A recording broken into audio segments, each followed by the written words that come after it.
you. So we'll dedicate this presentation to His Divine Grace, A.C. Bhaktivedanta Swami, Srila Prabhupada ki.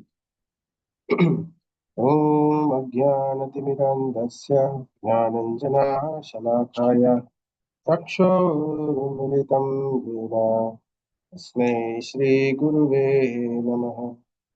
Shri Chaitanya Manobishtam Sthapitam Yena Bhutale Swayam Rupa Gadamayam Dadati Swapadantikam Vandeham Shri Guru Shri Padakamalam Shri Guru Vaishnavam Shri Rupam Sahajatam Sahagana Raghunathanvitam Tam Sujeevam Sadvaitam Savadutam Parijana Sahitam Krishna Chaitanya Devam Shri Radha Krishna Padam Sahagana Lalita Shri Vishakam Vitam He Krishna Karuna Sindhu Dinabandhu Jagatpati Gopesha Gopika Kanta Radha Kanta Namostute Jagatam Shanatau Pango Mama Manda Matirpati Matsarvaswapadam Mojo Radha Madana Mohana Divya Vrindavanyo Kalpatu Madaha Srimatratna Dado Simhasanasto Shriman Radha Srila Govinda Devo Prashtali Bihi Sevyamano Smarami Shriman Rasarsaramvi Vamsivatastatastitaha Karshan Veno Sanergopi Gopinata Shriyastunaha Tapta Kanchana Gaurangi Radhi Vrindavaneshwari Shabami Sukhe Devi Pranamami Hari Priya Jai Sri Krishna Chaitanya Prabhu Nityananda Sri Advaita Gadadhara Sri Vasadi Gaura Bhakta Vrinda Hare Krishna, Krishna Krishna, Hare Hare, Hare Rama, Rama Rama, Hare Hare, Hare Krishna, Krishna Krishna, Hare Hare, Hare Rama, Rama Rama, Hare Hare, Hare Krishna, Krishna Krishna, Hare Hare, Hare Rama, Rama Rama, Hare Hare. Om Vishnupadaya Krishna Prastaya Bhutale Srimate Bhaktivedanta Swami Nityanamine Namaste Saraswati Devi Gauravani Pracharine Nirvisesha Sunyavadi Paschatya Deshatarine Narayanam Namaskrityam Naram Chaiva Narottamam Devim Saraswatim Vyasam Tato Jayam Dharma Projita Kaitavo Atra Paramo Nirmatsaranam Satam, completely rejecting all religious activities which are materially motivated. This Bhagavata Purana propounds the highest truth.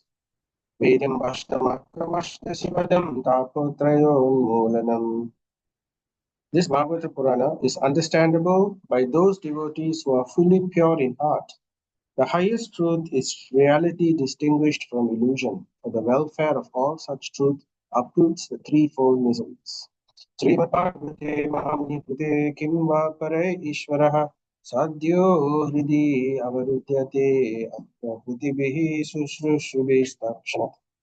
This beautiful Bhagavatam, compiled by the great sage Vyasadeva in his maturity, is sufficient in itself for God realization. What is the need of any other scripture? As soon as one attentively and submissively hears the message of Bhagavatam, by this culture of knowledge, the Supreme Lord is established within his heart.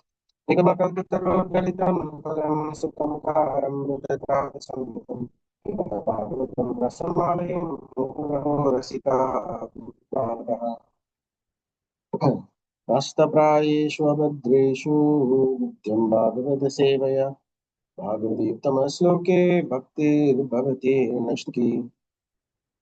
Idam bhagavatam nama puranam brahma samhitam uttama shloka charitam chakara bhagavan shihi nishreyasaya lokasya dhanyam swasti ayanam mahat. This Srimad Bhagavatam is the literary incarnation of God, and it is compiled by Srila Vyasadeva, the incarnation of God. It is meant for the ultimate good of all people, and it is all successful, all blissful, and all perfect. त्वयि मे आनंद विषया मतिर्मधुपति आसकृत्वतिं मुद्गः ददा Gange भवगं मुदन्वति. O Lord of sweetness, as the Ganga forever flows to the sea without hindrance, let my attraction be constantly drawn unto you without being diverted to anyone else. Namo Vishnupadaya Krishna Prasthaya Bhutale Srimate Bhakti Vipunasha Narasimhantaya Mukhaṁ karoti vācālam pangum langāyati girim Yatkripa tamaham vande Shri Guru Niratarinam Paramananda Madhavam Sri Chaitanya Ishwaram. So Hare Krishna, everyone, and welcome again to our Srimad Bhagavatam session. So we are moving to chapter 2 now, right? Oh, sorry, I should have put that chapter 2, not chapter 1. So this is chapter 2, the Lord in the heart. So we are doing the first part. So, but before we go into chapter 2, let us recap a little bit about what we covered in chapter 1. The title for chapter 1 was The First Step in God Realization. So here we remember how Sukadev Goswami was congratulated. Sukadev Goswami congratulates Parikshit Maharaj. The person who speaks the Bhagavatam is Sukadev Goswami, and the person who listens is Parikshit Maharaj. And Parikshit Maharaj had put upon Sukadev Goswami very nice questions. So this has pleased Sukadev Goswami so much that he congratulates Parikshit Maharaj. Why? Because the question he asked was lokahitam. That means it is beneficial for the whole world. Such a question to ask was beneficial for the whole world. And there was none other, so there was Sukadev Goswami himself who was supremely qualified to answer this question. And the answer to that question is the entire Srimad Bhagavatam. So basically, what was the question? So the question was, what should a person who is about to die do? Or in other words, what are people who are destined to die? What duty should they do? What should they hear? What should they chant? What should they meditate upon? And what should they worship? And what should they not do? So these are the questions asked by Parikshit Maharaj. And it represents all of us because we are all in the same boat. All of us, anytime, we don't know when death comes, right? So therefore, and none of us are going to live forever. So we fall in the same category. So then Sukadev Goswami begins by answering first what one should not do. So he answers what one should not do is one should not become a Griha Medi. A Griha Medi is one who has no time for spiritual activities. He has every other time and every other inquiries for all other material activities. But when it comes to spiritual activity, he has very little time. Neither does he have interest. So this is called a Griha Medi. So Sukadev Goswami says, by all means, do not become a Griha Medi. All right. So that is the first thing one should not do. Then, what must one do to become Ichchata Abhayam? If we are desiring to go in the transcendental path. Now, the transcendental path makes a person fearless, Abhayam. So, fearless of anything. He doesn't fear anything, including death. So that is the understanding, because he knows a person who is in the transcendental path, he knows he's not going to take birth again, and he knows that he is going to go to a higher destination, right? So therefore, such a person, right, one who is strictly following this process, who is known as a transcendentalist, he is known as Ichchata Abhayam. Ichchata means desiring to become fearless. So what to do? So the answer to become fearless is Srimad Bhagavatam itself, which is so wonderful that it attracts even liberated people, right? Nigama kalpataror kalitam phalam sukhamukat amrita dravya sangitam pibata Bhagavatam rasam alayam muhur aho rasika bhuvi bhavakaha. So muhur aho rasika, even the liberated people, bhuvi bhavakaha, liberated people are attracted, they develop taste to hear Srimad Bhagavatam. Because liberation is not yet complete until they develop bhakti towards the Lord. Then it becomes complete. So we heard that very much in chapter 1 in detail. So Sukadev Goswami begins by uh, by by glorifying Srimad Bhagavatam. He says how simply hearing and worshipping Srimad Bhagavatam. How do we worship Srimad Bhagavatam? By attentively hearing and reciting, right, and studying Srimad Bhagavatam. So that in that way we worship Srimad Bhagavatam. So what will it do for us? It will lead towards Harir Namanu Kirtanam. That means if we want to learn how to chant perfectly without offenses, if you know there are 10 offenses in chanting, isn't it? And if you want to chant perfectly without offenses, and if you want to chant with the mood of how a child cries for the mother, right? That's how Prabhupada said we should be chanting. So if you want to improve our chanting, then Srimad Bhagavatam is the answer for that.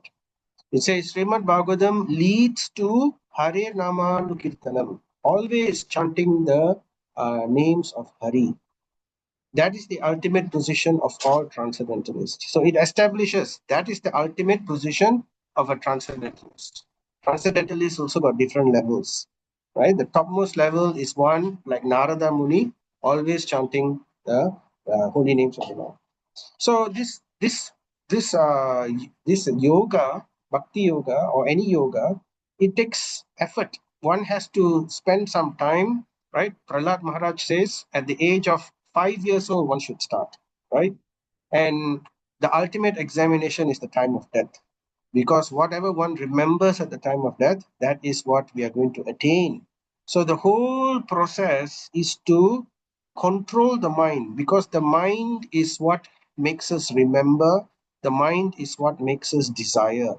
So it is to condition the mind, or to recondition the mind, or to, in other words, to brainwash ourselves, right, towards Krishna consciousness, so that naturally at the time of death we will be able to remember the Lord by the Lord's mercy, by the mercy of the Vaishnavas and the Lord himself. So that is the ultimate position. Padam tat paramam Vishnu. Our ultimate position is we must focus our dhyana. Dhyana means our concentration, our meditation and our concentration. We must focus our meditation upon the lotus feet. Padam. Padam means feet. Padam tat paramam Vishnu. So that great personality of Godhead, Vishnu. So we have to focus our attention and our meditation on that lotus feet. That is the perfection of all transcendentalists. So it begins at different stages. So the highest, we won't go directly into the highest stage. So Sukadev Goswami is going step by step. So understanding that there are different types of personalities in this world, right? So there are atheistic people. So we've heard about how atheistic people are there. So people who are atheists, they are understood as, they don't believe in God. So there is no universe without a God. That's their belief. But Srimad Bhagavatam doesn't deal with them. Then there are those who are somewhere in between atheistic and theism. These are people are called pantheistic. Pantheistic, they are very uncomfortable with the idea that God is a person. So they rather like to they believe in a higher power, but they rather like to have the idea that God is, just some form of energy, or, like, and those sometimes they will say God is the universe. So people who speak that way, God is light, God is the universe, that kind of thing, that they are what we call pantheistic. And then there is somewhere higher than that. When pantheistic people, they develop a little bit more sukruti, they develop a little bit more of realization and understanding, then they will graduate towards what is called panentheism. So panentheism, it's because pantheism means God is universe. They see God as part of the universe, as the universe itself. But panentheism is God is not the universe only, he is more than the universe. So that means the universe is part of God, but not the whole of God. So God is more than the universe. So that is panentheism. So that is a slight difference, but you can see they are becoming more and more personal. And the highest graduation is when they move from panentheism to full-fledged theism. So theism, they accept and understand that God is great. He is beyond this universe.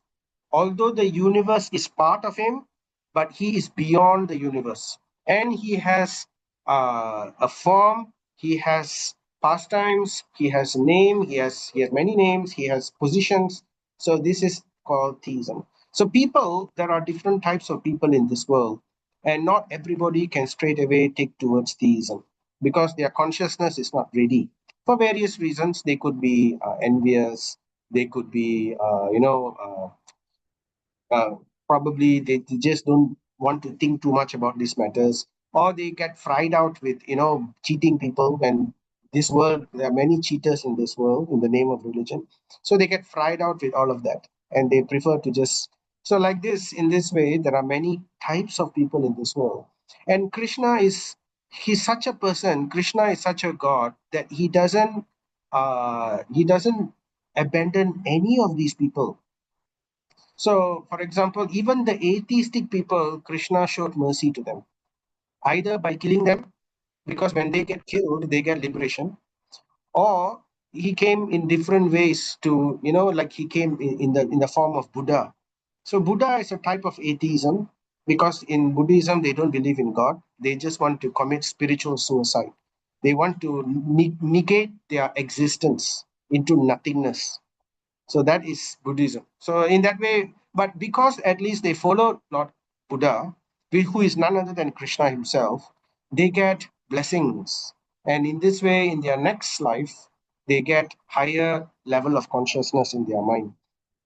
They come gradually, step by step, towards the Lord. So the Lord is very merciful, and Sukadev Goswami is giving the full exposition of the science of God, step by step. So we started with panentheism. We started with panentheism, right? So this is where Bhagavatam began. The understanding that the Lord is part of this universe. Vairaja Purusha Bhagavan, right? Vairaja means gigantic universal form. So the Supreme Lord, Purusha. So at least there is a conception of personality. You can see there is a conception of personality which is being introduced to these people who are pantheistic. Pantheistic, they just say God is universe. What is his name? I don't know. What is that? What does he look like? What is his nature? All they don't know. They just understand God is universe. But panentheism, now they are superimposing that universe with a personality, right? Even though they don't know the details of that personality, but they can at least understand that there is a human form. So that is Vairaja Purusha Bhagavan. We heard about this, and that is described as the universal form. So we heard how yogis, those yogis who are meditating, they meditate upon the universe. So when they meditate upon the universe, when they develop a higher realization, they begin to dissect the universe into separate body parts. So there is the feet, there is the ankle, right?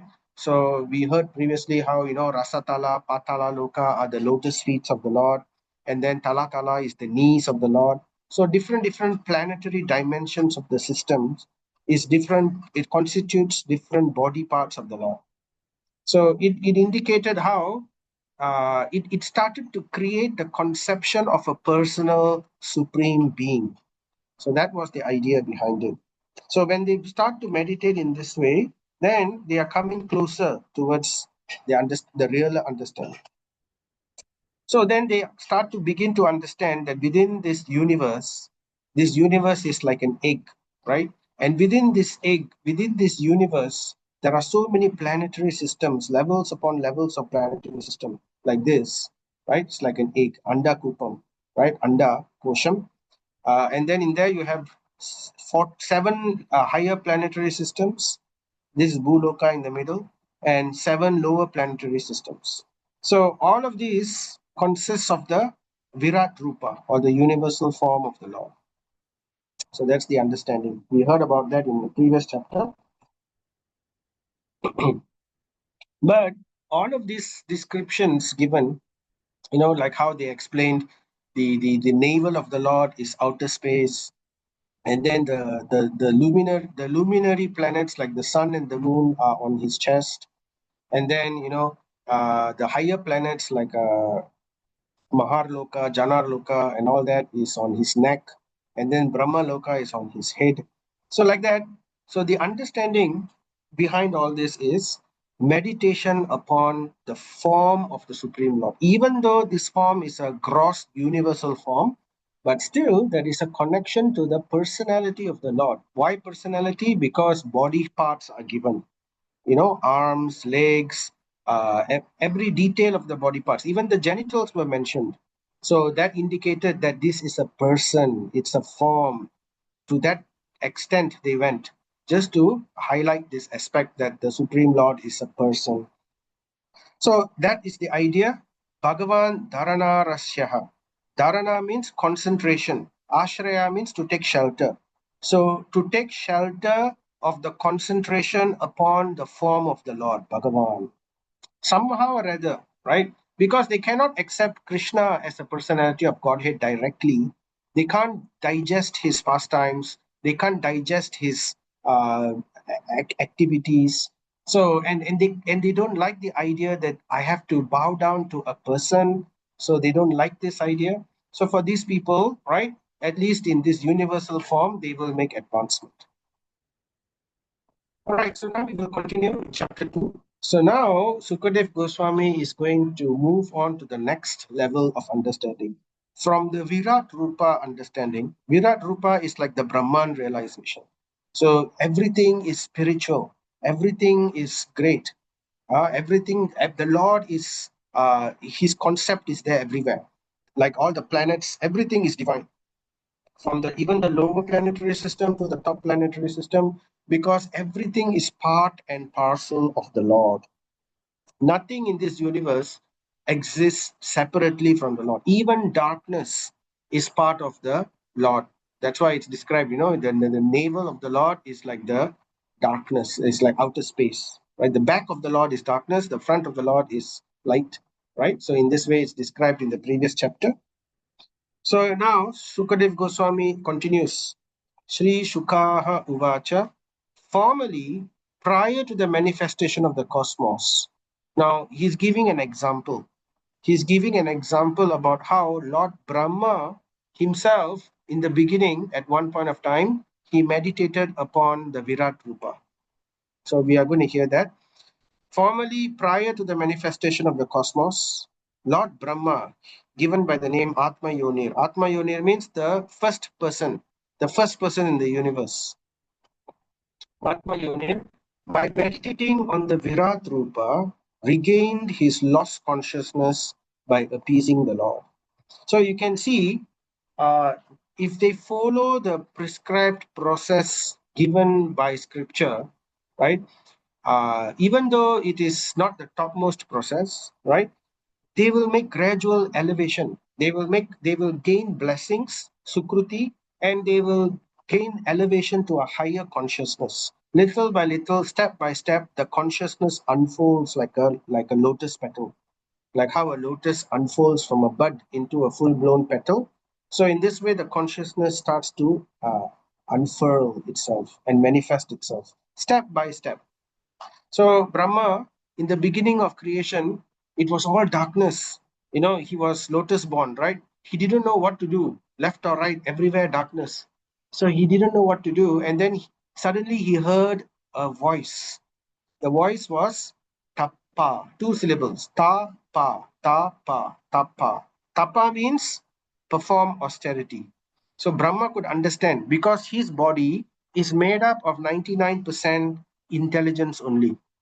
And of course, it's material element. There are gross elements: earth, water, fire, air, ether. And then there are subtle elements: mind, intelligence, and ego.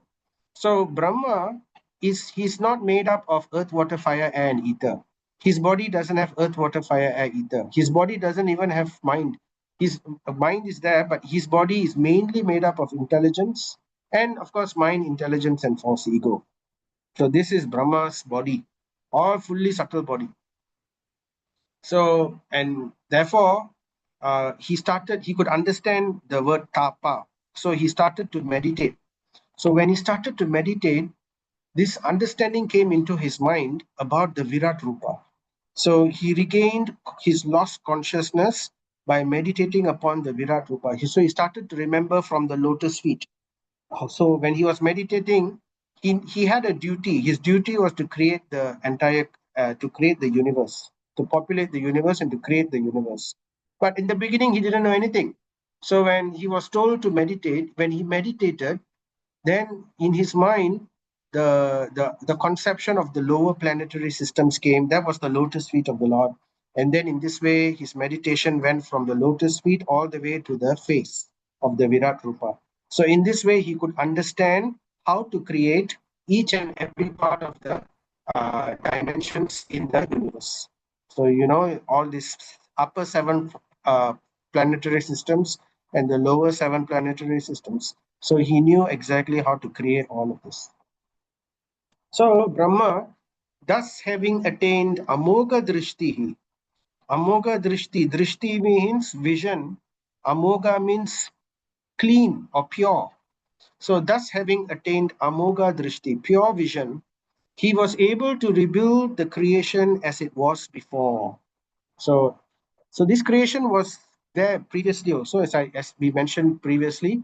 Lord Mahavishnu is lying in the ocean of causes, and from his body, there are many pores.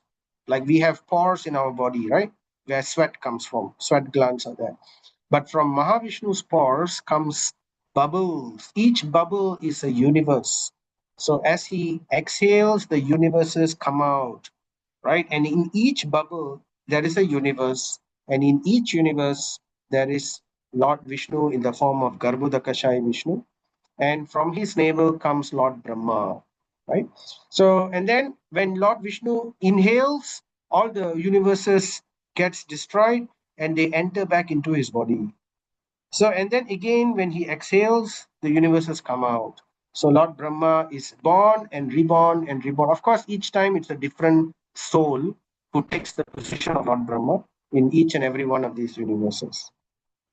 So, therefore, he was able to rebuild the creation as it was before. So, in this way, the creation of this material universe goes on eternally. It is always going on. So, in Bhagavad Gita, we understand there are 5 elements, right? Ishvara, Jiva, Prakriti, Kala, and Karma. Out of these 5, 4 of them are eternal, and 1 of them only is temporary.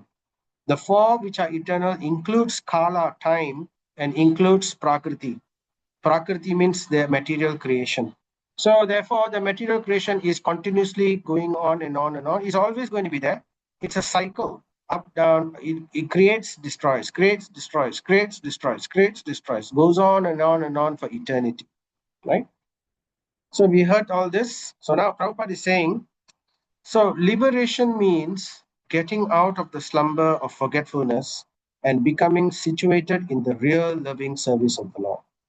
So simply understanding Brahman, that I am spirit soul, is not enough, because it is simply means that one is now out of the material creation. He is no longer a prisoner within the material creation. He doesn't have to go through birth and death. He doesn't have to go through a cycle of birth and death. But he doesn't know where to go. He doesn't know what to do and where to go in that condition. So he realizes, yes, I am not part of this material creation because this is matter, whereas I am spirit, I am something higher. That's right. But what to do now?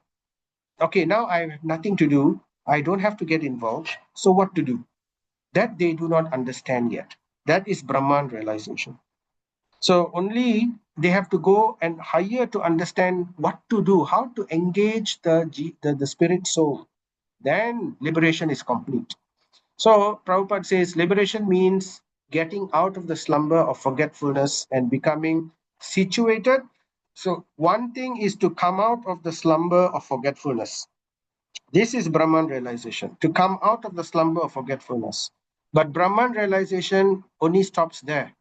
The second part of it is becoming situated in the real loving service of the Lord. So this is the part where the the Brahmavadis do not understand. So no worries. In Srimad Bhagavatam, Sukadev Goswami is giving step by step to help even the Brahmavadis, how they can come to how Brahmavadis can become devotees. So then Prabhupada continues, liberation is never inaction, but service without human mistakes. So that is the understanding of liberation. When one is liberated, that doesn't mean one doesn't do anything. So there are two types of liberation. There is Sayujya Mukti. Sayujya Mukti means that one merges into the Brahma Jyoti.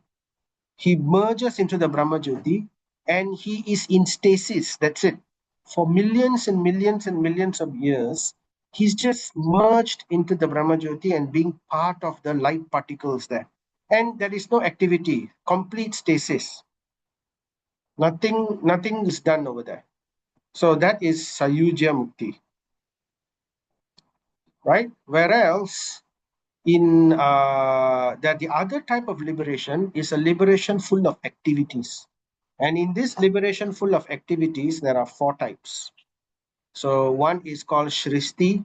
Shrishti means you get the opulence of the Lord. You enjoy together with the Lord with his opulence. The other one is Salokya. That means you live in the same planet as the Lord. The other one is Samipya. You become friends with the Lord. So you enjoy intimate relationships with the Lord. And the other one is Sarupya. You get the form of the Lord. You look like the Lord, right? So these are different types of liberation. So, but devotees never take the Sayujya Mukti, which is the merging into the Brahma Jyoti. So Prabhupada says liberation is never inaction, because that kind of liberation, even though it appears to be for millions and millions of years, because the nature of the soul is to be active. If the soul doesn't become active for a long period of time, eventually the nature of the soul will overtake it, and again he needs to become active. And because he doesn't know the intimate relationship of seva with the Lord, he only knows the material nature. He will come back down to the material nature. So that's the problem. So that's the situation. So therefore, liberation is never inaction. We don't want that kind of liberation. So Sukadev Goswami continues, the way of presentation of the Vedic sounds is so bewildering. So, in the Vedas, there are so many topics, because what is the Veda? The Veda is basically the manual of the entire universe. When we want to, when we buy something very complicated, a complicated gadget or a device, usually we don't know how to use it properly. So we look at our manual, correct? Like we buy a phone or something, we look at the manual, right? The manual will tell us what to do, how we can use it to the maximum. So in this way, we are in this material creation. The Lord doesn't just leave us like that. He gives us a manual. But in the manual, there are many, many, many things which is covered, including how to come back to the Lord. But the information which is mostly there in the Vedas are mainly materialistic activities, karma kanda activities. How to live in this material creation, how to elevate oneself to a higher plane of existence within the material creation, how to enjoy the senses. Mainly, it's all about dharma, artha, kama, and moksha. So dharma means one has duties. So when one does prescribed duties, then one is able to satisfy his desires, artha, right? By getting wealth. So dharma, by doing dharma properly, one gets artha, wealth. And when one gets artha, one is able to satisfy his senses, which is kama. And then when he becomes frustrated or when he becomes bored, then he wants moksha. But this moksha is still within the material creation. He still has to take birth again. So for a temporary moment, he is free. So therefore, the way of presentation of the Vedic sounds is so bewildering, because more than 75% of the Vedic sounds are all dedicated for materialistic karma kanda activities only. That it directs the intelligence of the people to meaningless things like the heavenly kingdoms. So that's karma kanda. So as we say, there are different planes of existence. We are living in this world. We think we want to always improve our condition. Oh, let's buy a bigger house, or let's buy a better car, or let's have more money, and then I can go here, I can go here, I can go there, I can enjoy this holiday, whatever it is, right? But that's only in this earth. There are higher places than this earth. There is heaven. So in heaven, everything is much, much, much more beautiful, much, much, much more enjoyable, right? So, and that's just one level of heaven. There are 7 levels of higher planetary systems. So, and lower planetary systems also sometimes are even more wonderful than heaven itself. So therefore, the Vedas mostly directs the intelligence of the people to meaningless things like heavenly kingdom. Why is it meaningless?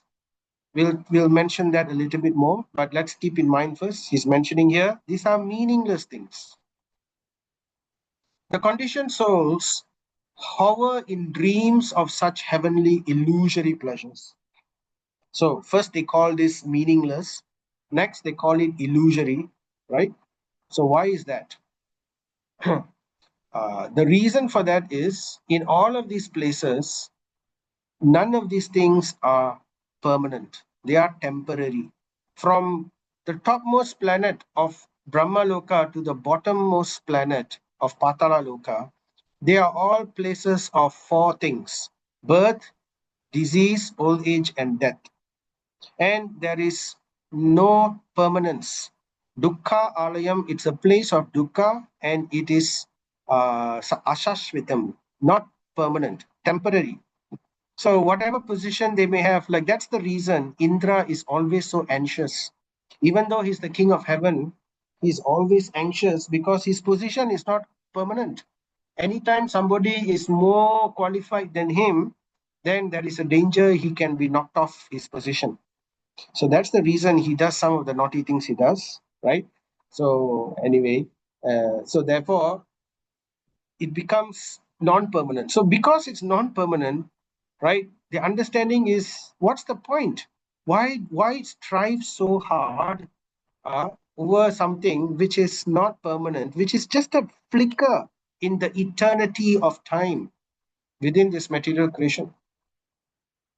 So therefore, the conditioned souls hover in dreams of such heavenly illusory pleasures, but actually they do not relish any tangible happiness in such places.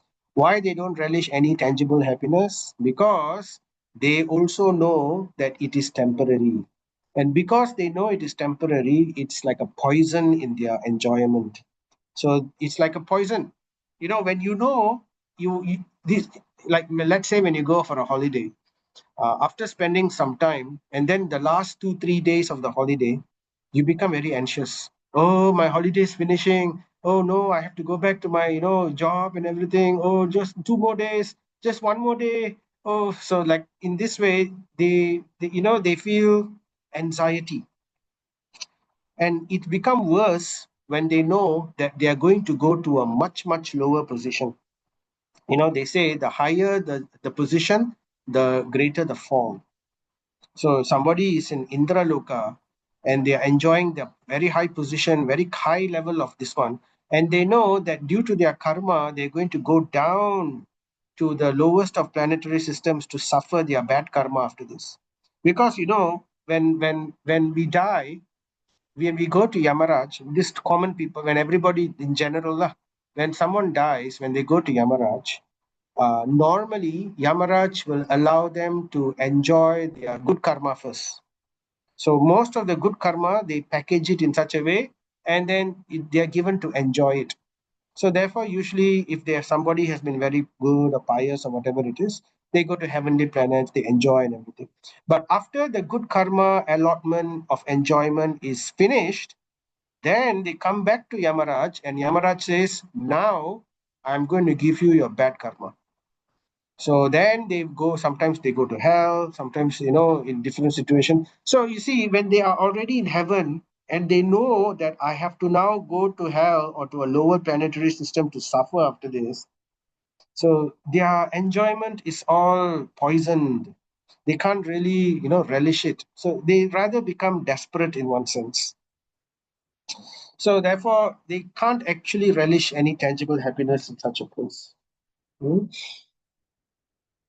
So it's like a Ferris wheel. When you enter the Ferris wheel, sometimes you go up, but when you go up, eventually you have to come down again. And then you go up, you come down again. So it's never permanent, these positions. You can never stay up alone, neither can you stay down all the time. So it's always a cyclic motion, right? So for this reason, the enlightened person should endeavor only for the minimum necessities of life while in the world of names. So what is Sukadev Goswami saying? Sukadev Goswami is suggesting that instead of following the 75% of the Vedas, which prescribe Pavitra Marga, Pavitra Marga means the path of sense gratification. That means you try to satisfy your senses and your desires through the Vedas. In that way, you don't get sin, but and you get very gradual elevation, very, very gradual. But it is a very foolish thing to do because that is not going to save you. So we are simply working to satisfy our temporary desires, and the desires are always changing and they are never ending. It will always be there, never satiated, right? So therefore, for this reason, Sukadev Goswami is saying, give up the Pavriti Marga and instead take up the Nivriti Marga. Nivriti Marga means the path of renunciation. So in the path of renunciation, right, there are two paths to it. The first part is the gradual elevation path for all those people who cannot take up to Bhakti Yoga. Bhakti Yoga is the second part of it. So this is what Sukadev Goswami is telling. Whichever, right, take up to Nivriti Marga, give up the Parvati Marga, take up the path of renunciation. Right, so one should endeavor. So, when in the path of renunciation, one should endeavor only for the minimum necessities of life, while in the world of names. So, why the world of names? Because the whole world, people give different names according to their, the politics. Somebody comes and conquers a tract of land, they give the name to that land, and then after that, another person comes and conquers it, then they change the name of that land. So it's like constant flux of names. So, like how they say, history is written by the victor or the conqueror, right? But still, there is still a true history which is captured in the scriptures, which tells us the real history of the world, what is happening and what is our goal. So, therefore, while in this material world, which is called the world of names, right? Therefore, we should aim to not spend our time and energy into satisfying our material desires. We should instead strive towards getting out of this cycle of birth and death. So Sukadev Goswami says he should be intelligently fixed and never endeavor for unwanted things. So Prabhupada says human life is never meant for sense gratification, but for self-realization. So that is the purpose of this human birth. It's actually a very, very rare birth to get a human birth. So if we know how rare this human birth is, right, then we will take full advantage of it because we are not guaranteed another human birth. We don't know. It could be anything, right? So there are 7.2 billion species of living entities in this creation. And out of this, only 400,000 is human species, human type of species. So you can see the ratio is very small, right? So that's a big risk. So therefore, take up this path of Nivriti Marga. That is what Sukadev Goswami is saying. Never spend your time in simply following the regulations of the karma kanda or the fruitive activities prescribed in the Vedas. So then Sukadev Goswami continues, being competent to perceive practically. So the intelligent people who are fixed in Nivriti Marga, right? So here it is mentioned, Right? He should intelligently be fixed and never endeavor from unwanted things, right? Being competent to perceive. So why is it that he can be fixed in his intelligence? Why is it he can be fixed in his intelligence and that he can rise above his desires? How is it done? So here the key is given, right? He can do that because he is competent to perceive practically that all such endeavors are merely hard labor for nothing. So, in other words, his intelligence is purified. He has developed jnana, divya jnana, and he has developed divya vijnana. Jnana means knowledge, and vijnana means realized knowledge. So, he is able to perceive practically that all such endeavors. So it's just not theoretical understanding. He applies the theoretical understanding to his life, and he is able to see it also with his own eyes. Yes, this is so correct. Yes, this is so right. The scriptures are so true, right? They get this kind of realization. So when they get that kind of realization, or called as vijnana, then this is described that his intelligence is purified. So that's why hearing is so important, right? So we have to hear, because if we want to control our mind, we can't control our mind unless we purify our intelligence. So our intelligence has to be purified. Then only our, with the intelligence, because the intelligence is higher than the mind, it's acting like the rain. When we are on a chariot, the chariot is like the body, right? And there is horses. The horses are like the senses, right? And the rein is like the mind, which is linking all the senses. But it is all controlled by the charioteer. The charioteer is the person who controls the reins and the horses. So, in other words, the intelligence controls the mind and the senses. The horses are like the senses. The mind is like the reins are like the mind, and the charioteer is like the intelligence, the control panel. So therefore it can be done, by competent. So that means the intelligence has to be purified by continuous hearing, and not just simply blind hearing. One has to hear and one has to think about it. One has to discuss. One has to ask questions to clear away doubts. One has to learn how to apply what he has heard in his everyday life. In everyday life, Bhagavad Gita is not simply empty philosophy. It's not. We are not here to have become armchair devotees or hypocrites. We are here to apply. So it's Bhagavad Gita. Read Bhagavad Gita. Live Bhagavad Gita. So both of these has to be done together, right? So in the same way, Bhagavatam is also the same way. We have to apply the teachings of Bhagavatam. So Prabhupada says, the civilization which aims at this utmost perfection never indulges in creating unwanted things.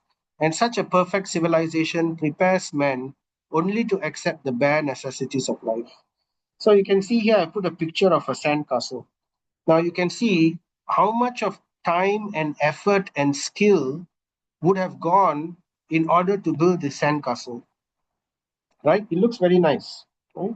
But practically, it is a useless thing, because number one, okay, it's beautiful and all, but sand castle by the seashore, as soon as the tide comes in, it's going to wash over the sand. So this is the tide coming in. No matter how beautiful the castle is, it's going to get washed away. So in this way, entire civilizations are washed away. Whatever that we have created in our lives, all our name, our fortune, our wealth, our family members, it's all going to get washed away at one point of time, right? So Prabhupada says, that civilization which aims at the utmost perfection, they don't waste their time. They don't tell the people, or they don't encourage the people in creating unwanted things. Instead, such perfect civilization prepares man only to accept bare necessities of life, right? Why only bare necessities of life? Why not have all these wonderful amenities? Because our current existence, our current civilization now, our modern civilization, it is It is practically the opposite of this. We have spent so much of energy, so much of time, so much of resources in coming up with so many different things. You just have to go to the mall or something. Nowadays they have this Daiso, they have this Mr. DIY. You go in there, it's just so amazing that they have created gadgets for so many different things.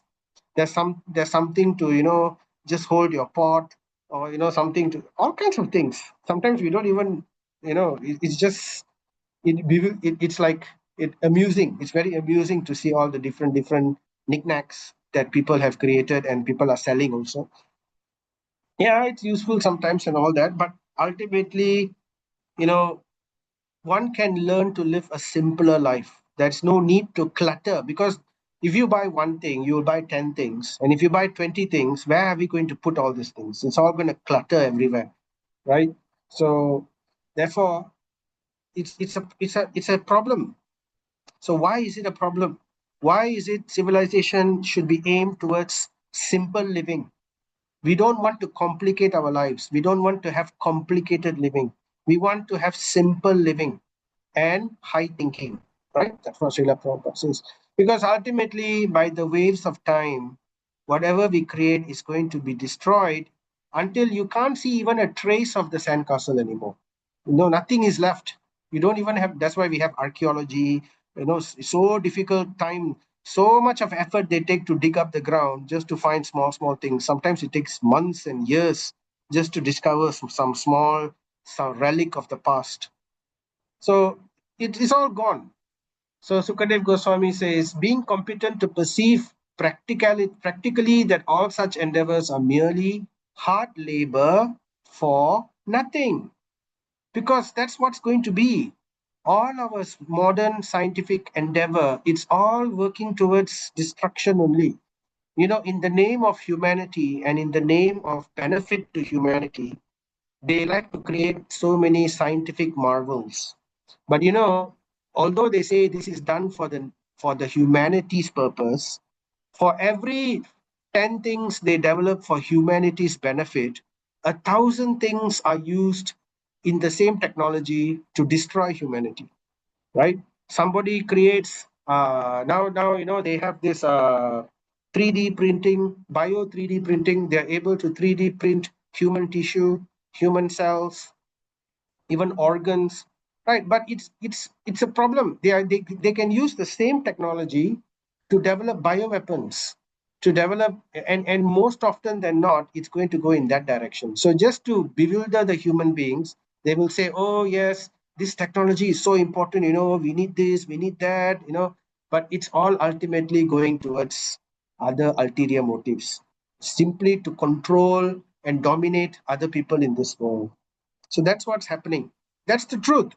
All the highest technology goes to the military. The military develops the latest technology. From there, the technology cascades down into other places, right? So it all comes from there. Internet was first created by the military, right?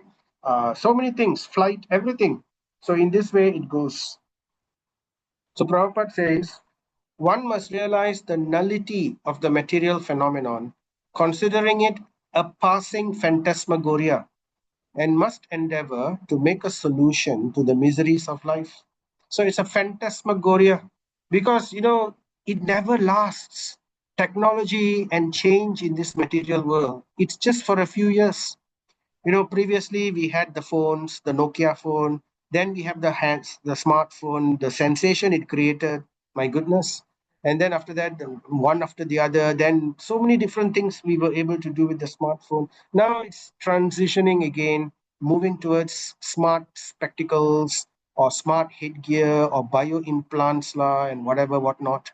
So like this is just going on, and also technology is just going to change and change and change and change. So basically, it's all phantasmagoria. It's like illusion.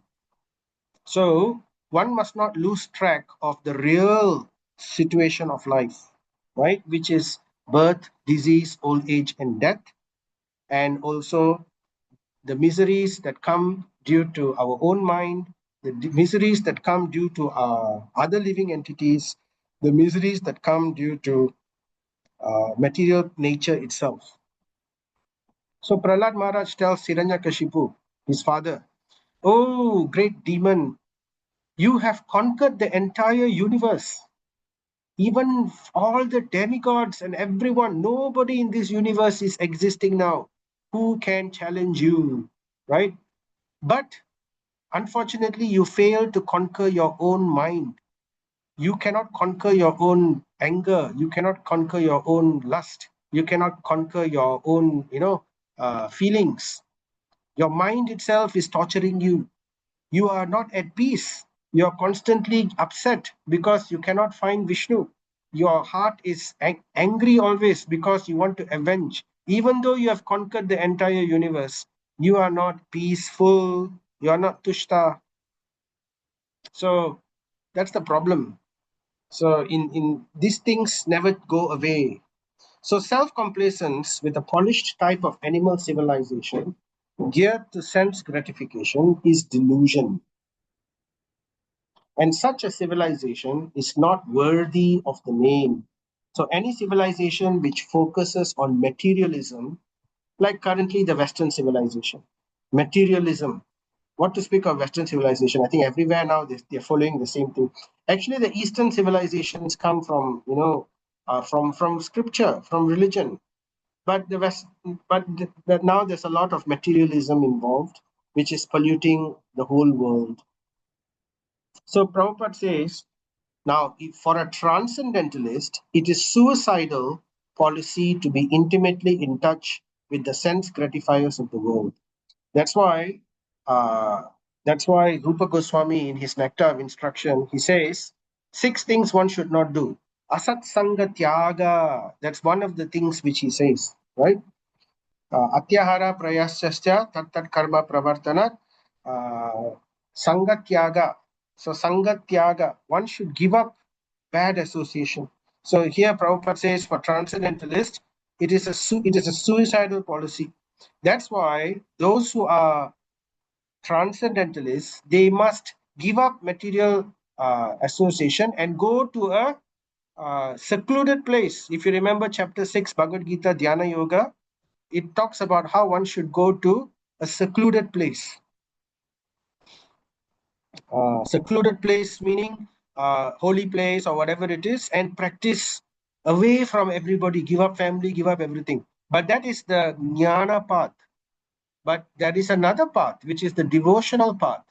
And the devotional path also we give up material association, but we don't have to go to a lonely place. We can, instead of going to a lonely place, we can fill our lives with transcendental association.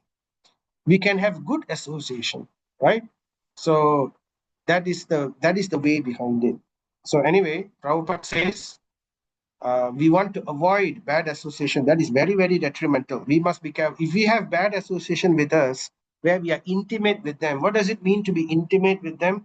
That means we are very, very friendly with them, in the sense that we exchange our ideas, our thoughts, our feelings, our secrets. So we eat together, we enjoy things together. So that is called intimate association. So we want to ensure that we keep this at bay with highly materialistic people. Otherwise, we will get carried away by their momentum. So then Sukadev Goswami goes further into talking about simple living. Now here, he's establishing the highest standards of simple living. So this is meant for the yogis, the dhyanis, those who have taken the dhyana path, right? But the principle behind it is also applicable for the devotees as well. Okay? So anyway, it's useful to hear the understanding behind this. Basically, the understanding is simple living, high thinking. So what does it mean by simple living? Actually, he sets some very high stringent standards here. When there are ample earthly flats to lie on, what is the necessity of a kashipu? Kashipu means beds and cots, flush, comfy armchairs and comfy beds. So now in material society, you can go out, you can see how mattresses and beds have become a big business, and armchairs also. So it's like, thousands of ringgit sometimes 20,000, 10,000 just to get a bed. It's those days when I was growing up. I know when I was growing up, a bed and a mattress can be just bought within what 1,500 ringgit, 2,000 ringgit. You could just buy the whole thing. But now I'm just amazed when I go out. Everything has become so branded, and so you can't hardly find any good quality, simple things, right? You have to pay a fortune, and you will have what layers of bed. The bed is so thick you can't even carry it, and it's thicker than your own body. Some of the beds, and it's like a giant thing which you put in your room. So therefore, it's very complicated, and still people find it difficult to sleep, even on such amazing beds. So Srila Sukadev Goswami says, simple living, right? So here he's putting a very, this is, as I said again, this is for the yogi. The yogis who go towards the Himalayas, right? Their understanding is very simple. No need to do all this. Even the devotees, like for example, the six Goswamis, when they were in Vrindavan, they are sannyasis, right? The Babajis and sannyasis. So for them, it's very simple living. They were living in, in on, they didn't have a place to call home. So every night they were living under a different tree. They won't even stay under the same tree for 2 nights because they didn't want to get attached to that tree. So can you imagine? It's amazing. So anyway, that is, we can't imitate that kind of renunciation, right? But we can adopt that principle in our lives. The more we strive for simplicity in our lives, to simplify our desires, to simplify our needs, to simplify our existence, right? So then the better, the more peaceful we will become, and the more conducive it will be for our spiritual development. So, when there are ample earthly flats to lie upon, what is the necessity of beds and cots? When one can use his own arms, what is the necessity of a pillow? When one can use the palms of his hands, what is the necessity of variety of utensils? When, this is very interesting, in Vedic culture, our hands are very amazing. We can do everything with our hands.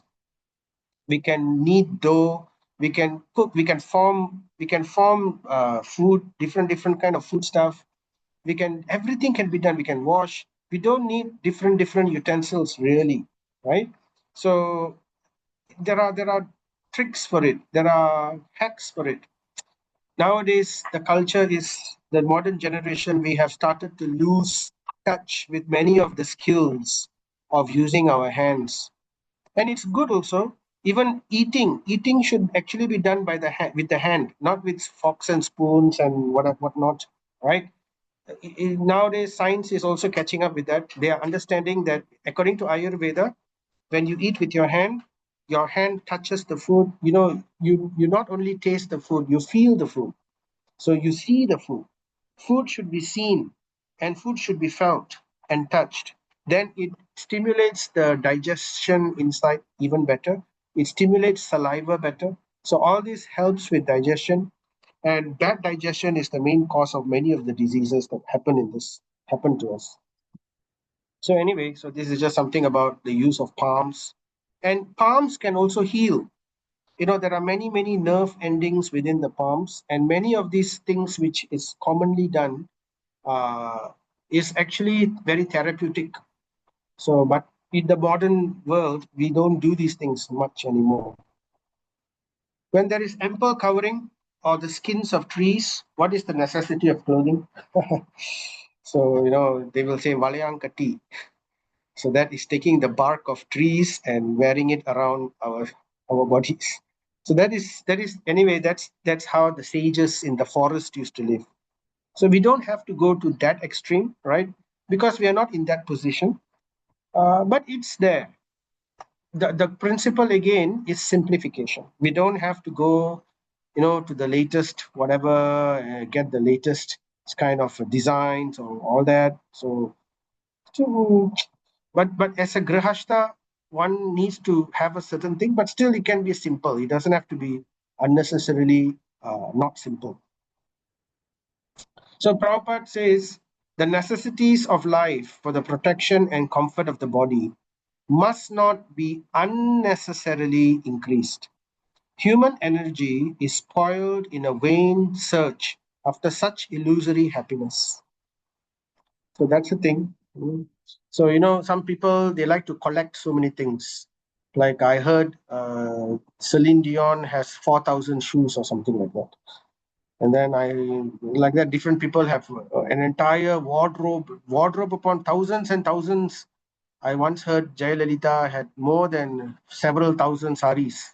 Can you imagine thousands of saris? Oh. So anyway, so this is over. So this is one of the problems Rupa Goswami mentions in his in his Upadeshamrita. Atyahara prayasascha. 6 things we should avoid. Atyahara, over endeavoring, over collecting, and overeating. This is atyahara, right? So this is the principle which Sukadev Goswami is stressing here in Srimad Bhagavatam, especially if we are serious to become transcendentalists. The idea given by Sukadev Goswami is that the reserve energy of human life, which is far superior to that of animals, should simply be utilized for self-realization. We should not spend so much of our time and our energy into these material activities. Then we will end up becoming Grihamedis, right? So advancement of human civilization must be towards the goal of establishing our lost relationship with God. So it doesn't matter, maybe we are not there yet, but we have to make a start somewhere and improve ourselves. Every we have annual every new year we have yearly resolutions. So our yearly resolutions should be based upon this principle. Every year we should simplify our life. Every year we should increase our establishing our lost relationship with God. What are we going to do to further improve and make advancement in this direction? If one is not accustomed to abiding by the life of renunciation and self-abnegation from the beginning, one should at least try to get into the habit at a later stage of life. So Prabhupada is being very merciful for us. So most of us, we are unfortunately, we are not trained in this kind of way, right? So it's good to train children from young in this way. Nowadays society is such that they lavish things upon the children. This is actually a cruelty. It is actually said so in scripture. It is actually a cruelty to lavish things on children. Children should be taught to learn to be simple. There are some children, you don't have to buy toys and all, just learn to live with what a simple stick from outside, or a simple leaf, or just nature, at the most one simple ball, right? One doesn't have to spend thousands and hundreds of ringgits to buy toys and things and stuff, and then give lavish upon them all kinds of sense gratification. So we are actually spoiling them. We are not doing them a favor. We are making their lives so much more difficult for them to ever come in this path. So by right, we should train them from young itself how to be austere, how to learn tapasya, how to, simple. You can start level by level. You don't have to unnecessarily bombard their senses with all kinds of things. This is one of the secrets of according to scripture, of how one should bring up children. So anyway, to some of us, we are trained to some extent, maybe a little extent, but not probably what we should have been trained. But nevertheless, it's not too late. So Prabhupada is merciful. He says, at least with knowledge, we are getting this knowledge, we're hearing all these things, we know what is the goal, we know what is needed for it. So little by little, and devotional service is not, it's not like the dhyana yogis, we don't have to just give up everything. We simply have to begin by changing our lower taste to a higher taste, from matter change to spirit, right? So like we like to eat, okay, change from eating non-offered food and change it to eating only prasadam. So in this way, there is some kind of self-control. So it will help. So like that, increase by little by little by little, add on things, and that will be very, very beneficial in training our mind. So then Sukadev Goswami continues, are there no torn clothes lying on the common road? Right? Do the trees which are parabrita means they exist for others, to help others. So the trees are described as very, they like there are some pious trees and there are some non-pious trees also. So the non-pious trees are like the thorny ones and the dangerous ones. The pious trees are like the fruit trees and many other auspicious trees, which exist to give shade, to give fruit, to give nutrients to the ground. So to produce, they all produce oxygen, right? Without which we can't breathe, right? So do the trees which are existing only for maintaining others no longer give alms in charity? In other words, don't they give shade anymore? Don't they give fruits anymore? So like that, nature itself has provided. So the understanding here, Sukadev Goswami is saying, if we are a serious transcendentalist, we must learn to depend solely on the Supreme Lord. That nature itself will provide whatever we need in order for us to continue. So this is for the sannyasis, right? And to a large extent, we can also imbibe the same understanding for ourselves. Do the rivers being dried up no longer supply water to the thirsty? Are the caves of the mountains now closed? So many transcendentalists, they like to live in caves, like in the Himalayas, or there are many places like we went to Andhra Pradesh, I think previously, uh, some giri. What giri was that?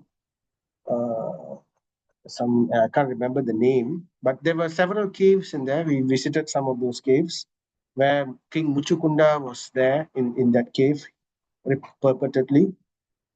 So anyway, so caves are usually places where transcendentalists and yogis, they live there. They give shelter over there. So these things are all available. Or above all, in other words, above all the yogis, does Ajita. Ajita means the unconquerable or the infallible. This refers to the Supreme Lord. Above all, does the Supreme Lord, the infallible Supreme Lord, not protect the fully surrendered souls? Who are the fully surrendered souls? These are the devotees. And what does Sukadev Goswami say about the devotees? Above all, right? So therefore, we can understand that the devotion to the Supreme Lord, the devotees are the highest yogis. Same thing is mentioned in Bhagavad Gita also. Yoginam api sarvesha madgatenantaratmanaha shradhavan bhajate yomam same yuktatamo mataha. The best amongst all yogis is that yogi who's closely intimate with me, who is in me and I am in him, thinking of him all the time. So that is the highest, right? Above all. So here Sukadev Goswami says, doesn't the Supreme Lord give all protection to the fully surrendered souls? So we have so many situations we have heard of this, like Prahlad Maharaj, how Prahlad Maharaj was fully surrendered and how he was fully protected by the Lord. And we have the example of Haridas Thakur also. So here, this picture is a story about Haridas Thakur. So Haridas Thakur was he's Namacharya. He's always chanting the holy names of the Lord throughout the day, right? Kirtaniya Sadahari. And he was living at one point of time, he was living in a cave and he was always chanting. And people used to come to visit him because they acknowledged him as a sadhu.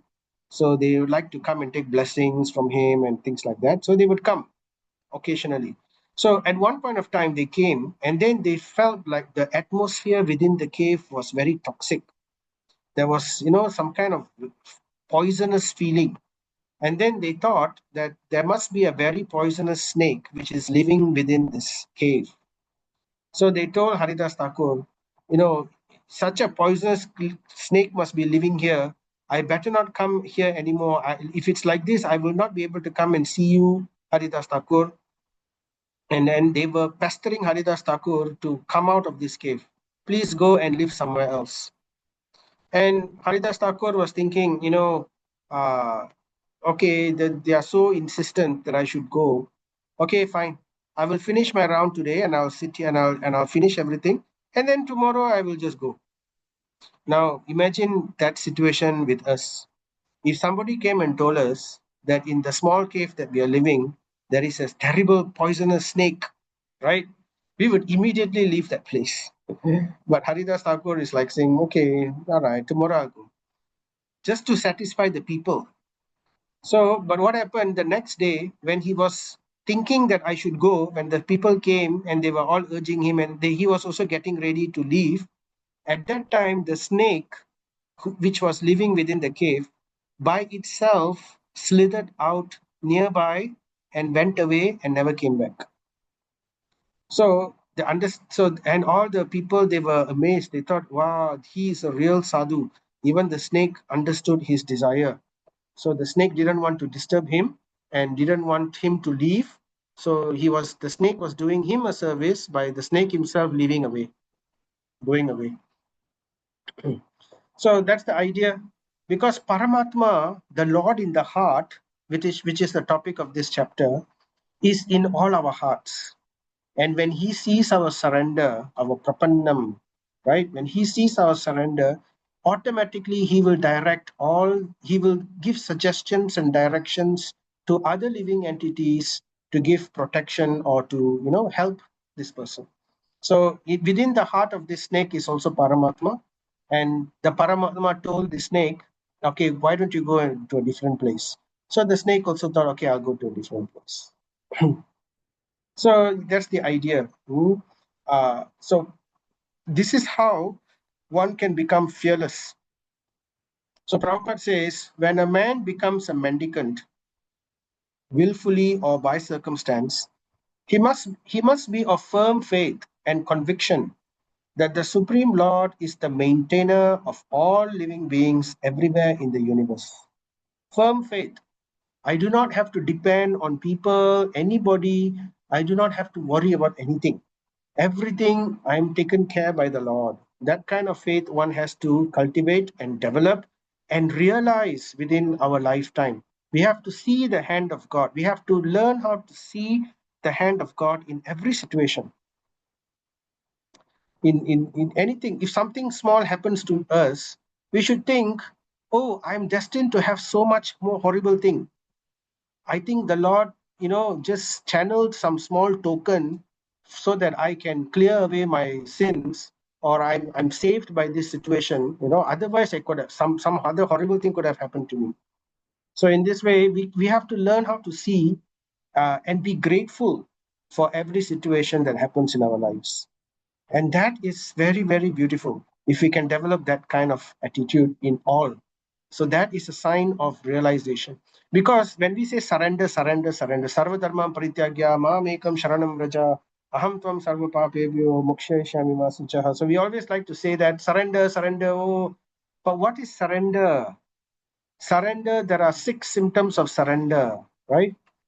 To do everything that is favorable for devotional practice. That is the first symptom. To stay away and to give up everything which is unfavorable for spiritual life. That is also full surrender. Second symptom. Third symptom, to understand that the Lord is the only maintainer, no one else. Right? Everybody else are just instruments in the hands of the Lord.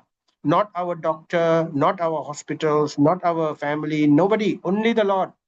Everybody else is simply instruments along the way, which we are not dependent upon. We are not dependent on the instruments. We're not dependent on the doctors. We're not dependent on the medicines. We're not dependent on the hospitals. We're not dependent on anything, on our jobs, nothing, right? We use them. Yeah, they are there.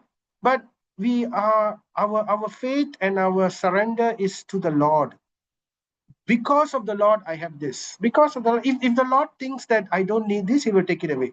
But nevertheless, somehow the Lord will maintain me. That is the faith one should have.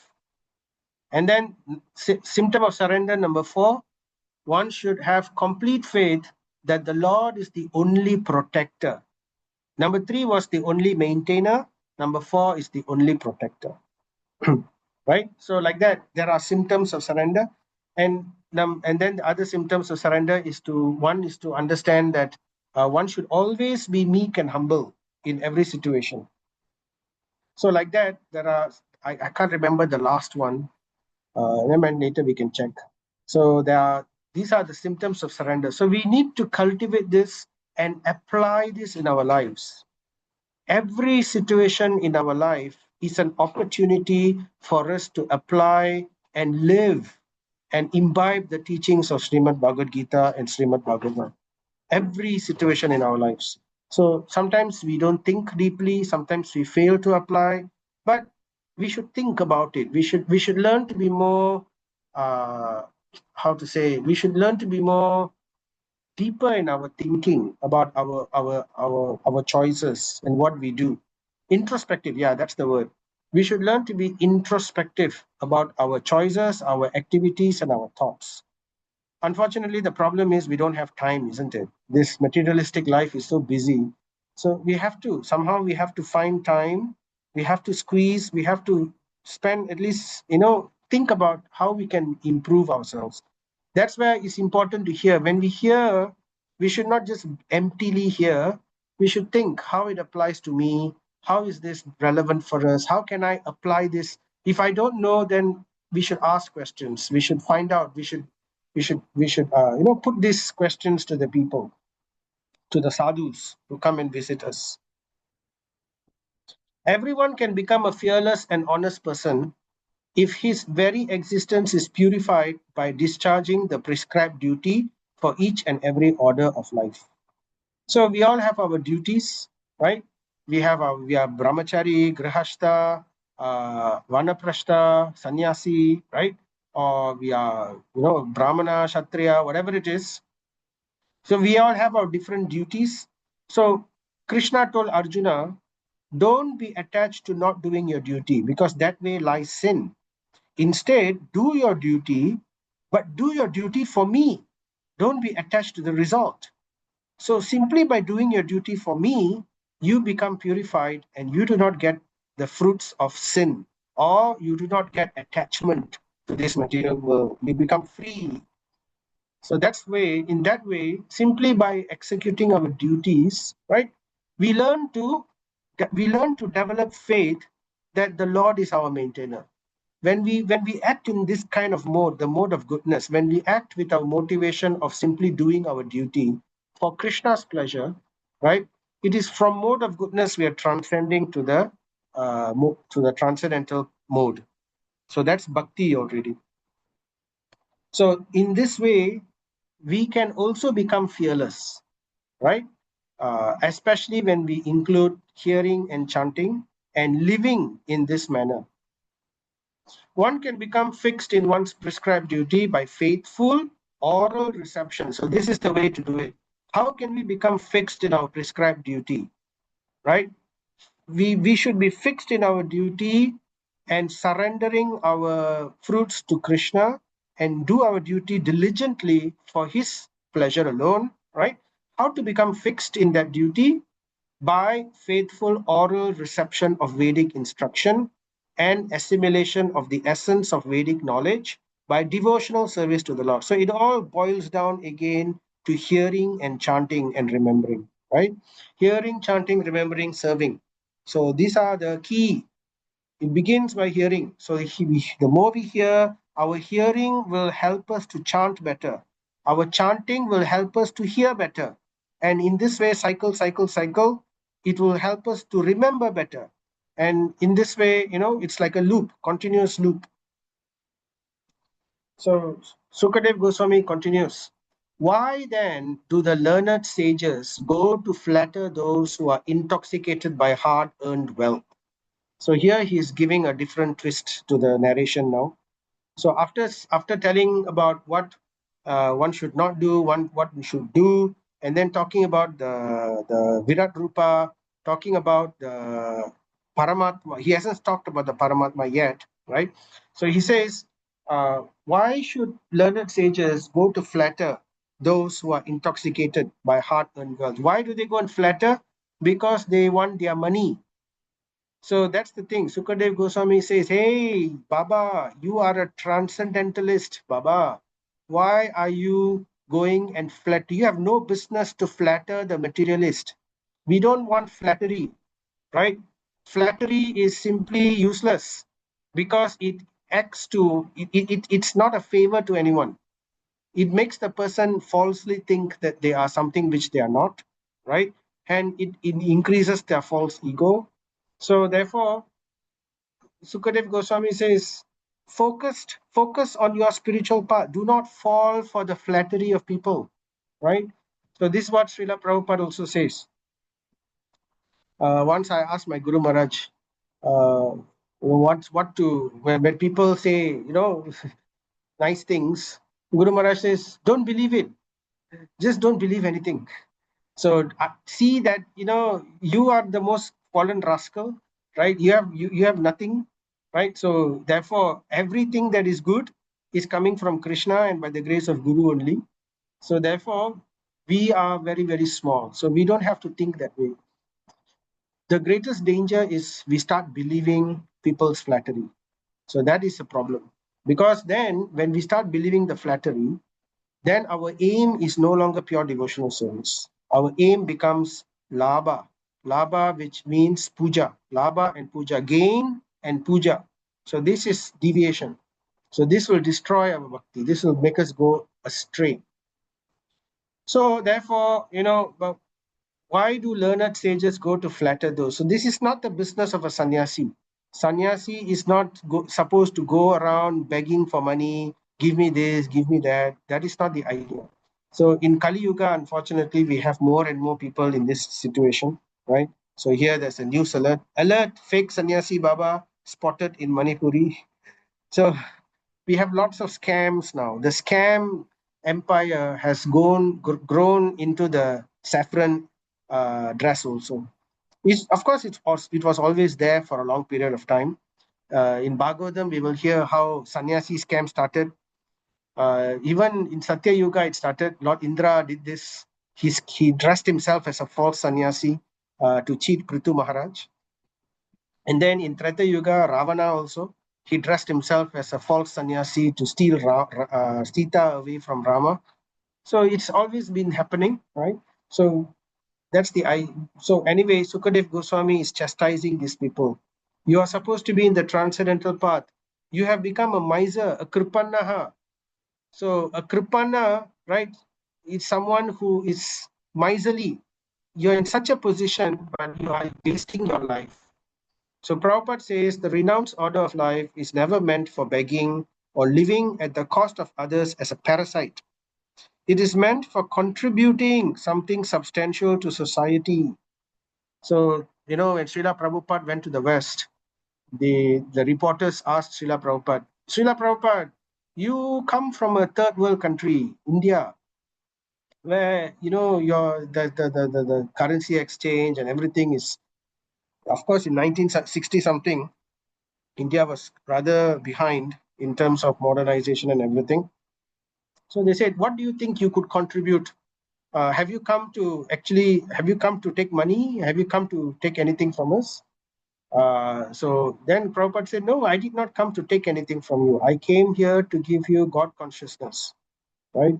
There's nothing. So in this way, Prabhupada, he did not take anything for himself. He lived a simple life throughout his life. Even his society doesn't carry his name. International Society for Prabhupada Consciousness? No. International Society for Krishna Consciousness. Everything he got, he gave it to Krishna. And he himself lived a very simple life.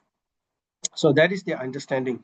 We don't say no. If money comes our way, we don't say no to it. We take it and we channel it for Krishna, but we don't go begging, right? That is not the idea. We contribute, we engage society in connecting their activities and their work and their wealth towards Krishna.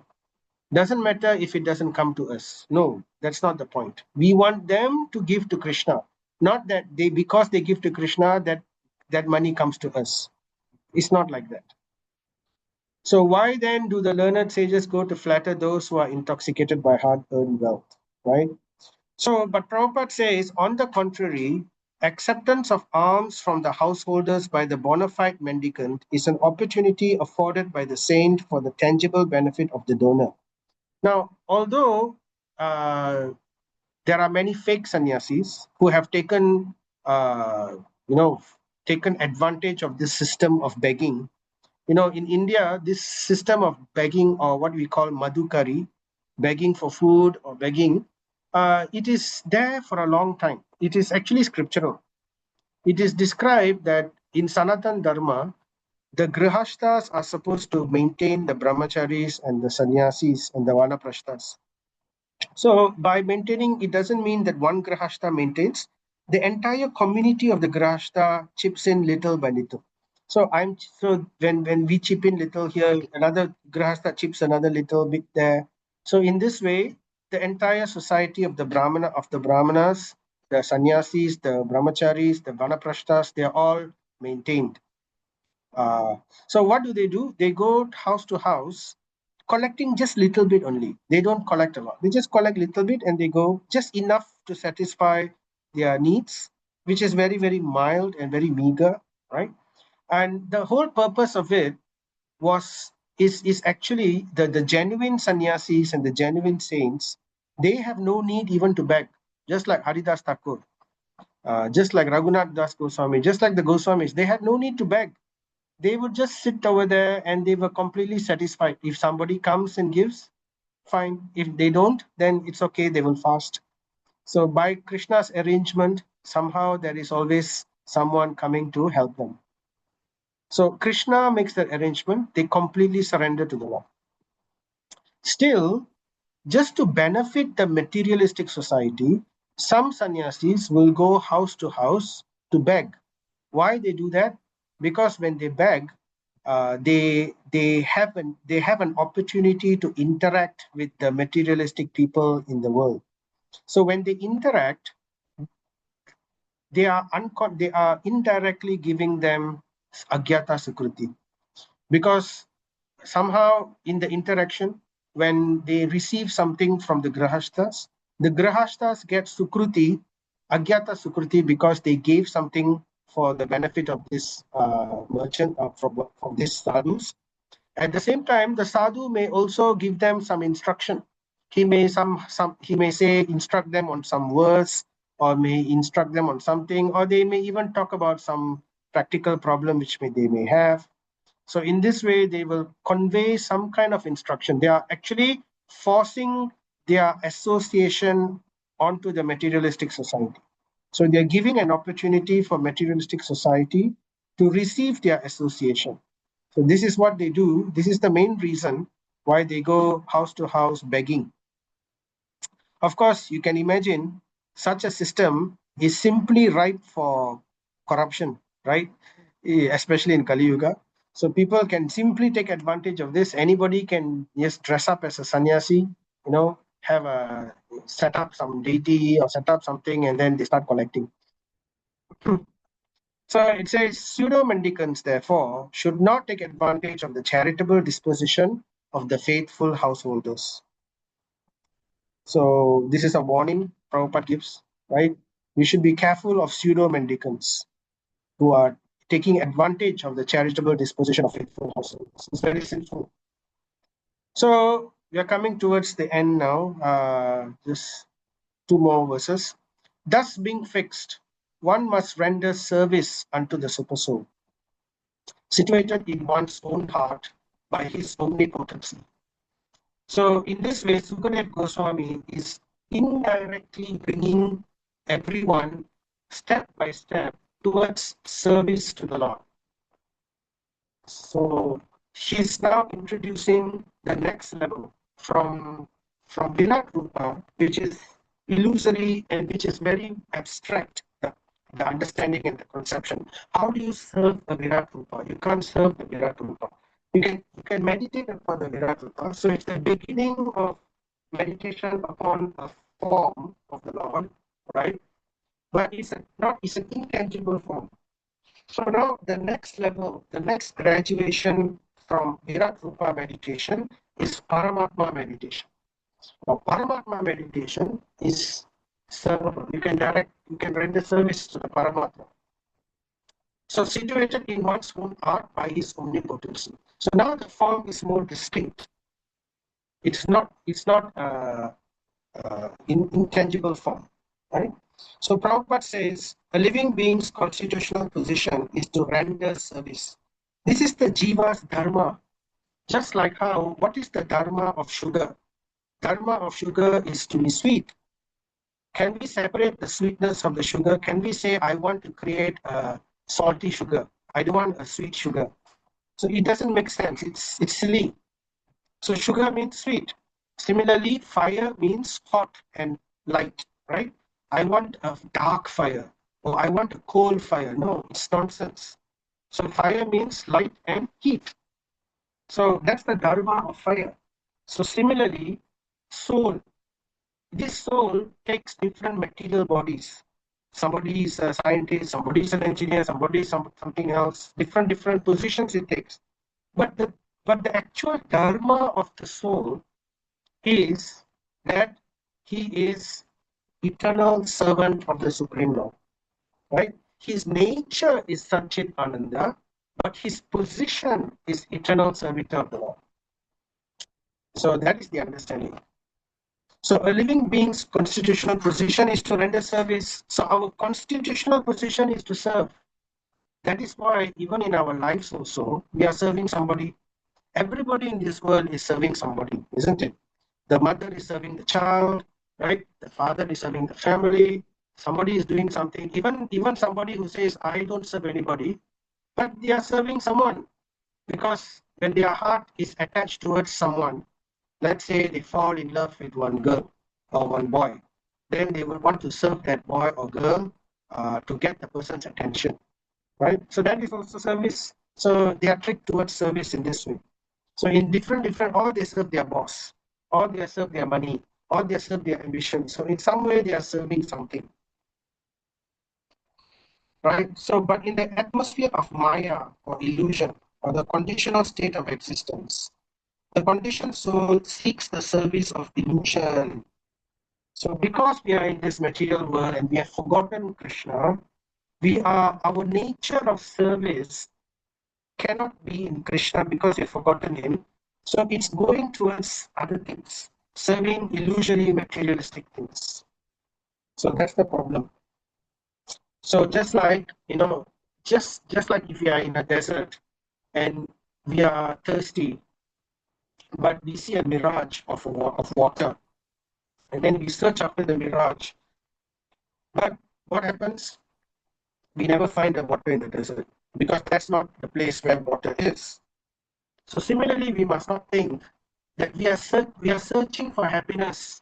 We are searching for service because some of us haven't realized that service is the real happiness because we want relationships, right? So in relationship, there is service. Without service, there is no meaning to the relationship. So we are looking for that everywhere and we are putting it in different places, which are all temporary and illusory. So that's the thing. So, but just like in the desert, doesn't mean that we cannot find water. That just because we can't find water in the desert doesn't mean there is no such thing as water, right? Simply we are looking for water in the wrong place. If we are looking for water in a desert, that's our mistake. So in our material life, we are looking for happiness and service in the wrong place. If we put it to Krishna in the spiritual place, then it is there. The real water is there. The real service is there. The real happiness is there. And we can be fully satisfied. So Prabhupada explains, just like how a mother always loves her child, right? When the child is born, the mother loves the child so much. The father also plays with the child. The child is so happy. The child completely depends on the parents, right? But as the child grows up, uh, eventually the child, overwhelmed by various circumstances, he gradually becomes a little detached from his parents, right?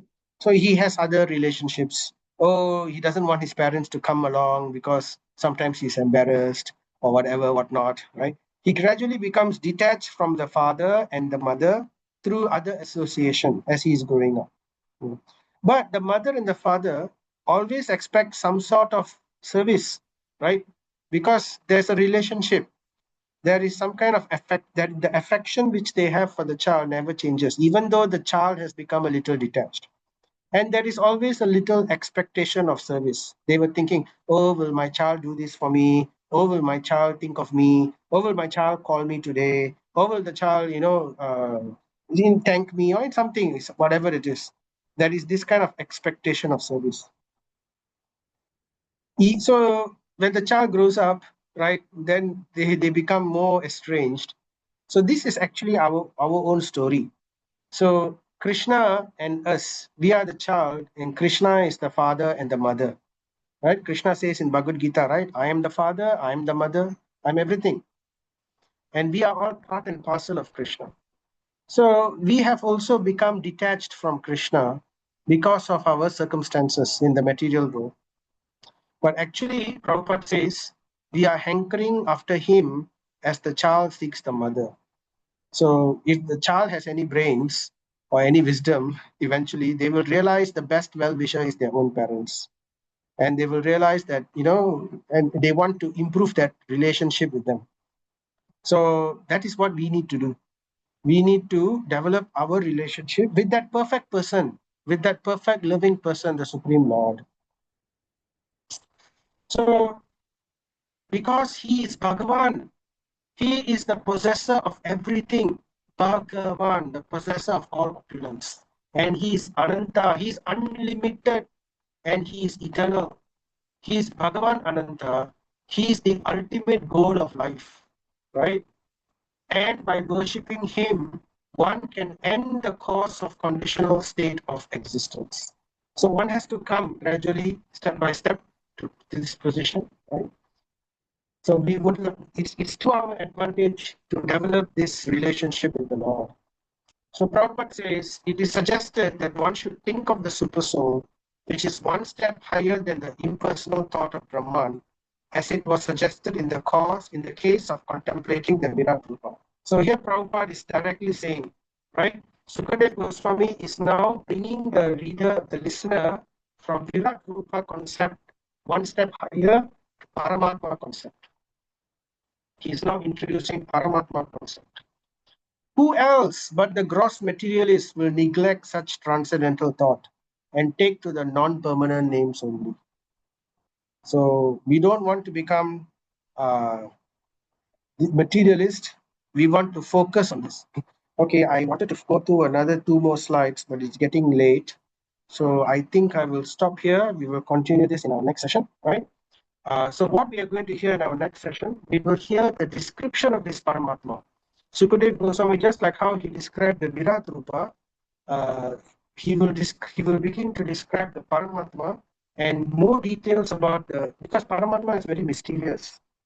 And unlike the Virat Rupa, which is imaginary, the Paramatma is actually real. So it's very interesting. We can hear more about the different aspects of Paramatma. So that will be in our next session. All right, so we will stop here. Any questions or any? Let's chant. Jai Sri Krishna Chaitanya Prabhu Nityananda Sri Advaita Gadadhara Sri Vasari Gaura Bhaktavinda. Hare Krishna Krishna Krishna Hare Hare. Hare Rama Rama Rama Hare Hare. Hare Krishna Krishna Krishna Hare Hare. Hare Rama Rama Rama Hare Hare. Hare Krishna Krishna Krishna Hare Hare. Hare Rama Rama Rama Hare Hare. So, any questions, anyone? Any clarifications or doubts? Hare Krishna Prabhu. Yes, Hare Krishna Prabhuji. How shall I, Prabhu?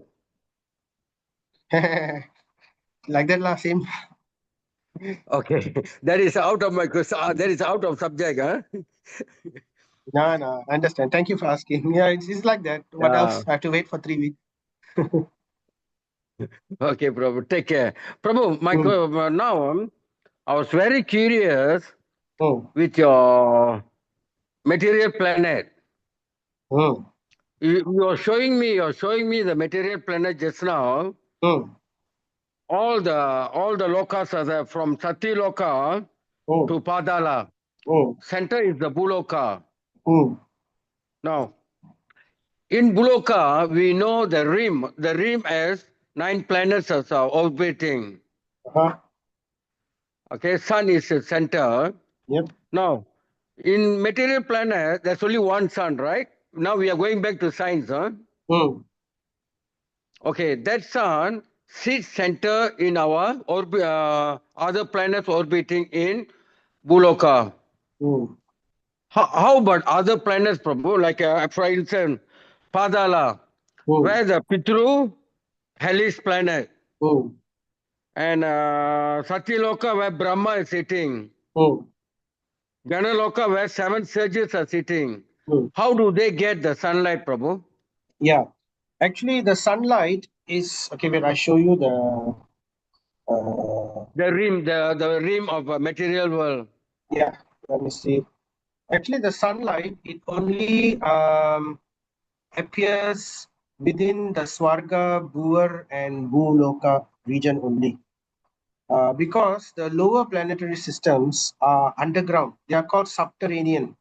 You know, there's the Bhumandala plane. Our Earth is floating as one of the planets in the, there it is. Okay, this Yes. one. Okay, no, this one doesn't show the Patala Lucas. There's another one. This one. Okay, so you see, this part here is Bhumandala.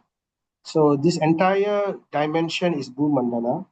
Anything below Bhumandala is the lower planetary systems. The Rasatala, Talatala, Mahatala, Patala, all this is lower planetary systems. They are all described as subterranean. That means they are underground. It's That means darkness. no sunlight, no There's sunlight. no sunlight. There's no sunlight, nothing. What gives light is the jewels. It seems that place is filled with jewels, all kinds of jewels, and some of them carry jewels in their head. Like the Nagas, they have jewels in their head. Some of them keep them in their helmets, even the palaces and everything is lighted with jewels. So that kind of a place it is where there is no sunlight and moonlight. So sunlight and moonlight is only within the region of Swarga, Bhuvar, and Bhu, only within this region. Above Swarga Loka, above Indra's place, there is sun doesn't go above that. So above that is That means Jana. Mahaloka, Yeah, Janaloka, Tapaloka. yeah. There is. They don't need sun over there because they get their light directly from Brahmaloka. So in Brahmaloka, there is Shvetadvip over there. So Shvetadvip is situated somewhere there, and from there the effulgence is spreading. So they can see it's bright by itself over there. Due to this, they don't need the sun. That's the understanding, Prabhu. The details of this is there in Canto 5. We will hear about it. A little bit we'll hear in Canto 3, and then more about it in Canto 5 in detail. Oh, okay, Prabhu, okay. Hmm. But in Earth we have 9 planets orbiting around Yeah. Sun. So Mm-hmm. is it the same like Bhuvaloka, where Rasasis and ghosts are there? Are the Oh. planets also over there? Yeah, I suppose possibly. I don't know the details, but my understanding is each mandala there are planets, several planets. The boob, like Which boob. is Ah, which is not listed, huh? yes. I mean, I don't know. Maybe in some other Very impressive, scripture. Prabhu. Yeah, in some scriptures, like for example, between Bhuvarloka and Swargaloka, there is the Gandharva planet. I don't know the name of the Gandharva planet. Then there's the Kinara planet. Then there's the Charana planet. And then there's another planet for Apsaras alone. So like that, there are different species of creatures. I won't say creatures. Different species of higher beings. They are all living within this region. So it's spread all over. The So, details of Prabhu, it. sorry, Prabhu, Hmm, in Indraloka, hmm, which is Swarga Loka, hmm. you got 33 million devas Yep. and demigods. Each Hmm. has one planet. How is that possible? Not each of them, only some of them have. Like Surya has his own planet, the moon god has his planet, but there are major demigods and there are minor demigods. So the minor demigods, like there are like for example, there's the charioteer of Surya. His name is Aruna. So he is not considered one of the major devatas. So he doesn't have his own planet. They all live within Amravati. So like that. Okay, Prabhu. Thanks for the the rim of our planets, Prabhu. Okay. Hare Right. Krishna. Hare Krishna. Any other questions from anyone?